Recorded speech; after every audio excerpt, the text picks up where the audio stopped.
রাজ্যে আসছেন প্রধানমন্ত্রী নরেন্দ্র মোদী।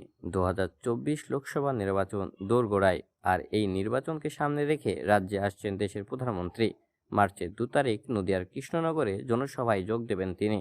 সেই উপলক্ষে কৃষ্ণনগর কলেজ মাঠে অনুষ্ঠিত হলো ভূমি পুজো, যার মঙ্গলবার মাঠ পরিদর্শন করেছিলেন রাজ্য বিজেপির প্রাক্তন জেনারেল সেক্রেটারি সঞ্জয় সিং, রাজ্য বিজেপি নেতা প্রবাল রাহা, নদিয়া উত্তর সাংগঠনিক জেলার বিজেপি সভাপতি অর্জুন বিশ্বাস সহ অন্যান্য নেতৃত্বরা। তারপরে বুধবার দুপুর 12টা 15 নাগাদ ভূমি পুজো অনুষ্ঠিত হলো কৃষ্ণনগর কলেজ মাঠে। দেখুন সেই চিত্র। भारत माता की भारत माता की जय श्री राम जय श्री राम जय श्री राम वंदे मातरम वंदे मातरम वंदे भारत माता की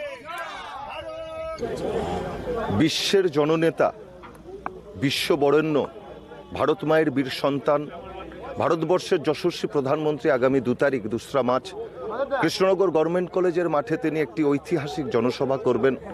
নদিয়ায় তার আগমন ঘটছে, আমরা খুশি। ভারতীয় জনতা পার্টির নেতাকর্মী যারা আছে, সাধারণ মানুষ খুশি। যশস্বী প্রধানমন্ত্রীকে কৃষ্ণনগরে তিনি আসছেন।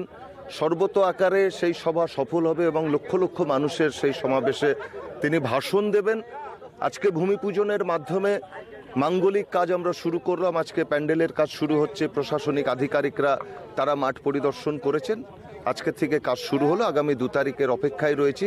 আবালবৃদ্ধ বনিতা কৃষ্ণ নাগরিকরা তার আগমনের অপেক্ষায় রয়েছেন। তিনি কি বার্তা দিয়ে যান সেটাই এখন আমাদের কাছে প্রেরণা হয়ে দাঁড়াবে। সামনে লোকসভা নির্বাচন কৃষ্ণনগর লোকসভা এবং রানাঘাট লোকসভা আমরা দুটো পাচ্ছি আগামী দিন।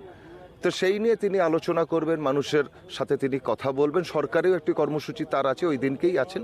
তিনি আসবেন 10টা নাগাদ, তিনি মঞ্চে উঠে ভাষণ দেবেন। আমরা 9টা থেকে সভা শুরু করে দেবো কৃষ্ণনগর গভর্নমেন্ট কলেজের মাঠে। তিনি সভা করে আবার তিনি ফিরে যাবেন।